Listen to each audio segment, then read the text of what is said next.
Chełmno, 1942. Saul Lasky gisait parmi les morts en sursis dans un camp d'extermination et pensait à la vie. Saul frissonnait dans le noir et le froid, s'efforçant de se rappeler les détails d'un matin de printemps, la lumière dorée qui caresse les branches des saules ployant au-dessus du ruisseau, le champ de pâquerettes blanches derrière les bâtiments en pierre de la ferme de son oncle. Le baraquement était plongé dans un silence que venaient seulement troubler les quintes de tours rauques et les mouvements furtifs des muselmanneurs, les morts vivants qui cherchaient vainement un peu de chaleur dans la paille froide. Un vieillard fut secoué par une toux spasmodique signalant la fin d'une longue lutte désespérée. Il serait mort à l'aube, ou s'il survivait à la nuit, il n'aurait pas la force d'aller dans la neige répondre à l'appel du matin, ce qui signifiait qu'il serait mort avant midi. Saul se recroquevilla pour échapper aux rayons du projecteur qui transperçait les vitres en verre dépoli et se tassa contre les mortaises de sa couche. Des échardes lui râpèrent le dos et les côtes à travers le mince tissu de son vêtement. Ses jambes se mirent à trembler sous l'effet de la fatigue et du froid. Saul agrippa ses maigres cuisses et les serra jusqu'à ce qu'elles aient cessé de trembler. « Je vivrai !» Cette pensée était un ordre, un impératif qu'il s'enfonçait dans le crâne avec tant de force que même son corps affamé et meurtri ne pouvait défier sa volonté.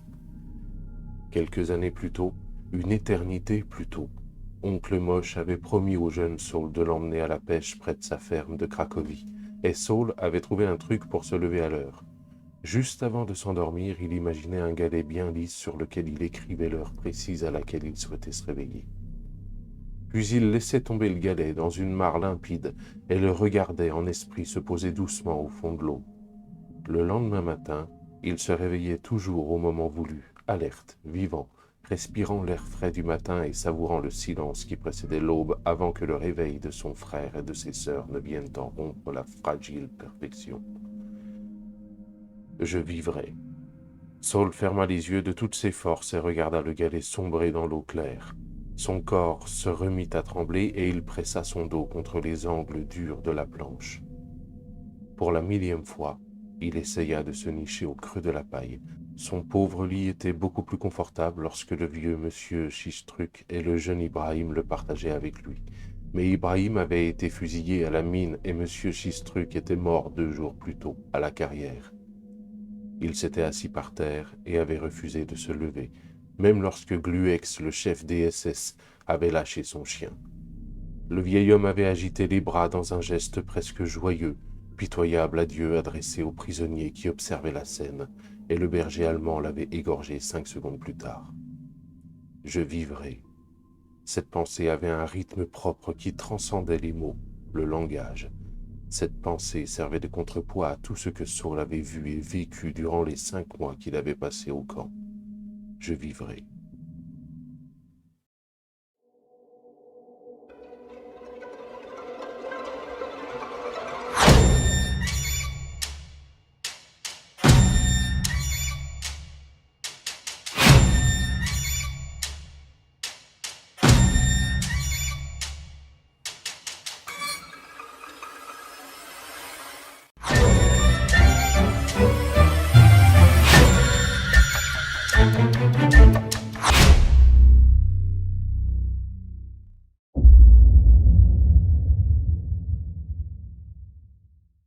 Bon, eh bien, l'échiquier du mal, 2e.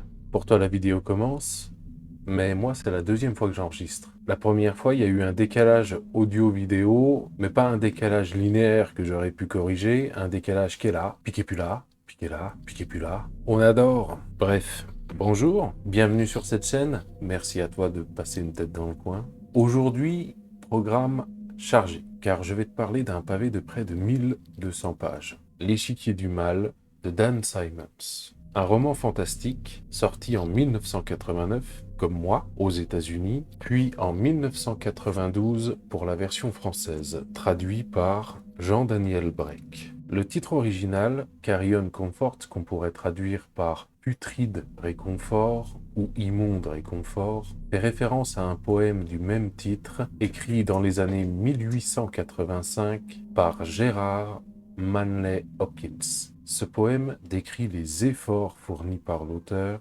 pour, je cite, « résister au gouffre de désespoir profond et sans avenir qui s'ouvre à lui ». Ambiance. Dans ce livre, Dan Simmons réécrit l'histoire, non pas dans l'idée de te faire avaler des idées à vomir et d'obtenir un maximum de scrutin, mais pour te décrire un monde dans lequel tout est dirigé par des puissants, des gens qui ont le talent, avec un T majuscule. On parle aussi de vampires psychiques. Cette notion décrit des personnes qui ont la capacité de s'emparer d'un esprit et de contraindre des humains à leur obéir. Ces personnes possèdent des humains et, à travers eux, ils contrôlent des services ou des administrations qui, elles-mêmes, régissent des nations entières. Ils contrôlent le monde pour se livrer à un jeu, une guerre, inspirée des échecs. Et nous, pauvres humains banals, là-dedans, eh bien, nous ne sommes que leurs pions.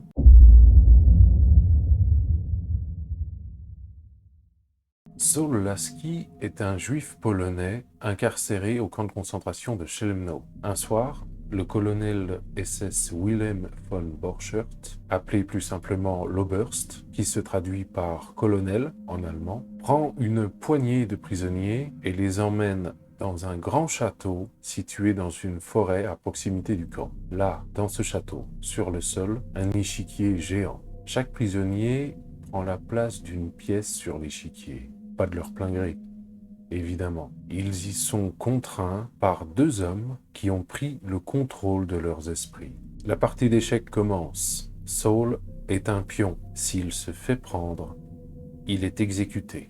On fait un bond dans le temps. Saul est devenu un psychiatre réputé. Il n'a pas oublié l'Oberst. Ça fait 40 ans qu'il le traque. Problème, ce dernier a complètement disparu après la guerre. On est en 1980 à Charleston, en Caroline du Sud. Trois amis, Nina, Melanie et William, tous les trois possédant le talent, se réunissent. Ils font part de leurs coups respectifs à un jeu auquel ils participent. Une sorte de concours dont le but est d'être à l'origine d'une ou de plusieurs morts. Et c'est Nina qui l'emporte, car elle a utilisé un homme pour tuer un musicien. Et ce coup-là lui a assuré les gros titres de la presse internationale. Elle a assassiné un certain John Lennon. Lassés par ce jeu, William et Melanie décident qu'il s'agira de leur dernière réunion. Furieuse, Nina assassine William et utilise des inconnus habitants de Charleston pour tenter de tuer Melanie. Mais cette dernière ne se laisse pas faire. Elle parvient à tuer Nina. Bilan de tout ça, un massacre à Charleston. Plusieurs habitants sont tués. Bobby Joe Gentry, surnommé Rob, est le shérif de la ville. Et il a un gros problème. Il doit résoudre toute une série de meurtres qu'ont commis les habitants de Charleston les uns envers les autres, alors que tous ses protagonistes n'ont visiblement aucun mobile et aucun lien. Pour résoudre cette enquête, il décide de faire appel à l'aide d'un psychiatre, un certain Saul Lasky, qui a déjà eu Nina comme patiente. Saul a déjà collaboré avec les forces de police, notamment la police new-yorkaise, dans l'affaire Son of Sam, après avoir publié un livre intitulé Pathologie de la violence. Juste pour info, l'affaire Son of Sam est une affaire criminelle réelle qui a eu lieu dans les années 70 après qu'un serial killer, David Berkowitz, ait reconnu le meurtre de 6 personnes. C'est cet événement, survenu à Charleston, qui va remettre Saul sur la piste de l'Oberst. Rejoint par Natalie Preston, qui est une étudiante afro-américaine dont le père fait partie des victimes du massacre qui a eu lieu à Charleston. Ces 3 personnages vont se mettre à traquer la seule survivante du massacre, Melanie. Saul y participe pour retrouver l'Oberst. Natalie, elle participe pour venger la mort de son père. Et le shérif, Gentry, lui, il participe pour résoudre les meurtres. Dans le même temps, une organisation nommée l'Island Club, dirigée par des hommes ayant le talent, et présidée par un certain C. Arnold Barrent, avant du massacre qui a eu lieu à Charleston. Dirigeant le monde à travers les organisations dans lesquelles ils sont infiltrés, et ayant peur que les débordements ayant eu lieu à Charleston n'attirent l'attention sur leurs activités, eux aussi vont traquer Melanie, dans le but de l'éliminer. Melanie se réfugie à Germantown, une banlieue de Philadelphie. En suivant les indices, Saul, Natalie et Rob parviennent à retrouver sa trace et à remonter jusqu'à elle. Sur place, Natalie convainc une bande de jeunes noirs des quartiers de les aider après que Mélanie ait tué l'un d'entre eux. L'Island Club, quant à eux, utilise tous les moyens logistiques du FBI pour remonter jusqu'à Mélanie. Eux aussi arrivent jusqu'à Germantown. C'est là que tout ce petit monde va se croiser pour la première fois, et l'affrontement qui va en découler va détruire intégralement tout un quartier. Pour la première fois depuis 40 ans, non seulement Saul a la confirmation que l'Oberst est encore vivant, mais il comprend également que l'engrenage dans lequel ils ont mis les pieds inclut une partie d'échec entre d'un côté son ancien tortionnaire nazi et de l'autre côté le président de l'Island Club, C. Harold Barrent. Mais cette fois-ci, le plateau n'est plus un carrelage en damier dans un château à côté du camp de Chelno. Cette fois-ci, le plateau de jeu, c'est le territoire des États-Unis.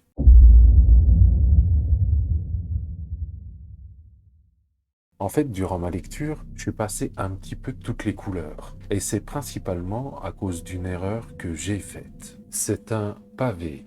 Et j'ai attaqué sa lecture juste après avoir terminé un autre pavé. Je venais de finir de relire ça de Stephen King, qui fait quand même près de 1500 pages, et j'ai attaqué L'Échiquier du mal de Dan Simmons juste après. J'ai eu tort, car j'avais cette sensation de ne pas avancer qui peut être décourageante. Mais bon, on s'accroche, on y va, et bon sang que ça valait la peine. Je ne le regrette absolument pas. Sur la couverture, il est inscrit une phrase de Stephen King: « L'Échiquier du mal est l'un des 3 plus grands romans d'horreur du XXe siècle. » Et franchement, au début, je comprenais pas. Là, je fais abstraction des parties qui se passent dans le camp de concentration de Chelmno, car évidemment, par nature, elles sont horribles. Je vais en reparler un petit peu plus tard de ces parties-là. Bref, au départ, je me disais surtout que c'était un thriller fantastique, un bon thriller fantastique, mais je ne voyais pas ce qui tenait de l'horreur là-dedans. Et en réalité, j'avais tort, parce que c'est tellement plus que ça. C'est un thriller fantastique, certes, c'est aussi un roman d'action, ainsi qu'une histoire d'espionnage, et pour terminer, oui, certains passages tiennent purement de l'horreur. Recouvert par un complot dont, pour commencer, la plupart des éléments t'échappent, mais plus tu avances et plus tu en comprends les éléments, plus tu te rends compte de l'ampleur. Parlons quelques instants de la plume de Dan Simmons. C'est clair, c'est rythmé, c'est haletant, et parfois c'est émouvant. En bref, c'est hyper bien écrit. L'auteur fait plusieurs fois référence à des faits réels. Je t'ai déjà parlé de l'assassinat de John Lennon, ou alors de l'affaire Son of Sam. Il est également question du meurtre de Lee Harvey Oswald par Jack Ruby. Alors, certes, tous ces éléments aident à ancrer l'histoire dans le réel, mais au fond, ils sont assez accessoires, dans le sens où on n'y revient pas. Mais il y a un élément basé sur des faits réels qui est extrêmement important dans ce livre. Et c'est le camp de concentration de Chelmno, ainsi que l'ambiance qui y est décrite. Il y est fait référence plusieurs fois. Déjà dans le prologue, dont tu as eu un extrait au début de la vidéo, prologue où on te raconte comment Saul Lasky vivait dans ce camp et comment il a été utilisé par l'Oberst pour la toute première fois. La deuxième fois, c'est quand Saul raconte comment il a été conduit au grand château dans la forêt et ce qu'il s'y est passé. Et enfin, la troisième fois, c'est Saul qui raconte comment il s'est échappé. Dan Simmons s'est énormément documenté sur cette période de l'histoire, et ça se sent. C'est tellement pesant, c'est tellement glaçant.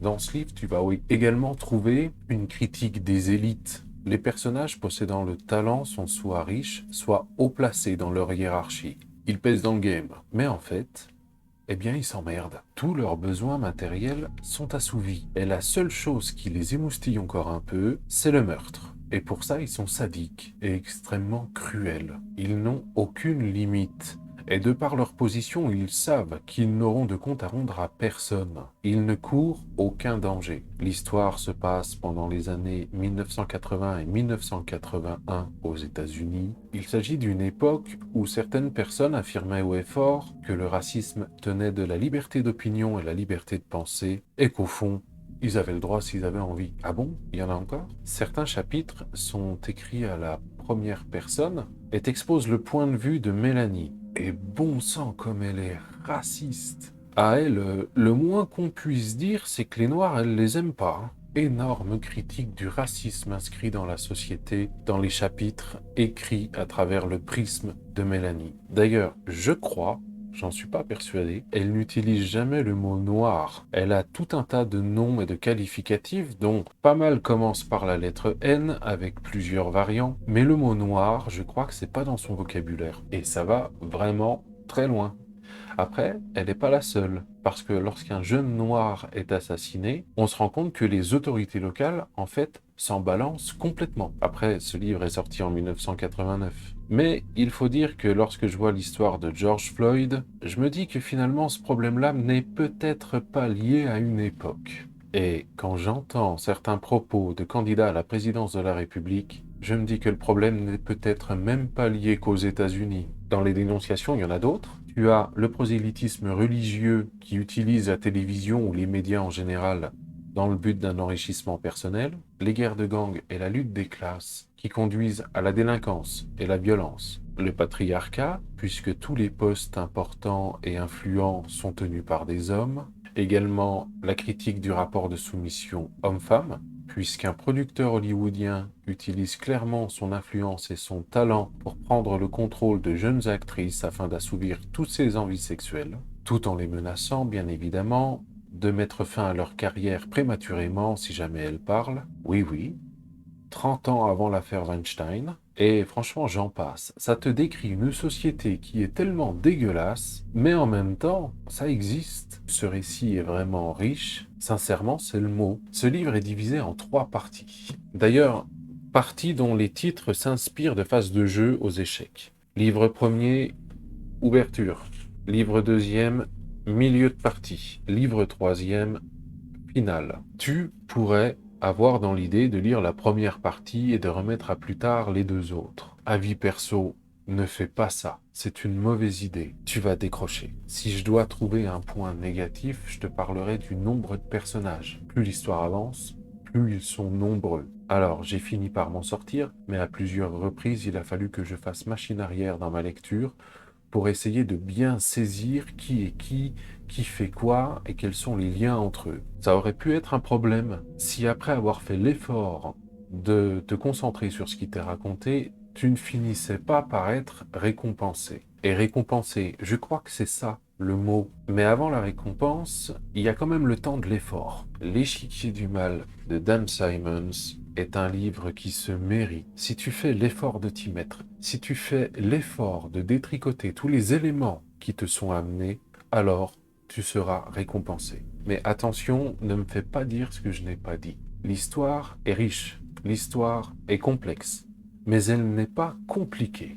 L'histoire reste accessible, et ça, c'est grâce à la plume et au talent de Dan Simmons. Non, ce n'est pas une histoire qui n'est accessible qu'aux habitués de lecture. Ça demande que tu t'y impliques sérieusement et correctement. Et en plus, je le place juste comme ça, mais la fin est absolument géniale.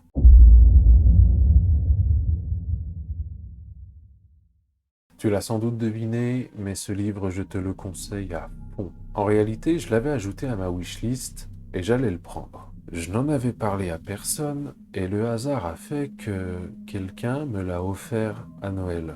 Une personne qui a travaillé en librairie et qui connaît grosso modo mes goûts en matière de lecture. Donc bon, c'était plutôt bon signe. Si un jour le hasard fait que cette personne passe dans le coin, franchement, bien joué. Je me dis également que si cette personne ne me l'avait pas offert, que si je n'avais jamais entendu parler de ce bouquin, que si des articles ou des avis exprimés sur Internet ne m'avaient pas spécialement donné envie de le lire, eh bien je serais passé à côté de quelque chose de franchement grandiose. Bon, eh bien on dirait que l'univers ne veut pas que je termine le tournage de cette vidéo puisque l'iPad qui me sert de caméra est tombé en panne de batterie. Un tournage qui était censé se terminer entre 21h et 22h pour un montage fini vers les minuit. Il est minuit 30, j'en ai jusqu'à 2h du matin et je tourne au café. Rien de bien grave. Oui, je te le conseille, c'est pas le type de livre que tu pourras apprécier à sa juste valeur l'été, en vacances, parce que ça demande un minimum d'implication. Facile, ce bouquin arrive dans mon top 10 de mes romans préférés. Où exactement dans mon top 10, je ne sais pas, parce que ça dépend du moment et ça dépend de l'humeur, mais il est dedans. Tout en reconnaissant que l'objectif, c'est de l'en faire sortir. Moi, j'aspire à trouver un bouquin que je trouverai meilleur, puis un autre que je trouverai encore meilleur, mais tout ça, j'y travaille. Voilà, j'y suis arrivé. J'espère que cette vidéo t'a plu, j'espère que j'ai réussi à te transmettre quelque chose, quoi que ce soit, en te parlant de ce livre, sauf de l'ennui. Si je prends le temps de tourner les vidéos, de les monter et de les partager sur YouTube, c'est pas pour que tu te fasses chier. Si tu as lu ce livre, n'hésite pas à partager ton point de vue dans l'espace commentaire, et si tu ne l'as pas lu, n'hésite pas à parler de ce qui te fera plaisir. En attendant la prochaine fois, je te souhaite une bonne soirée. Bye.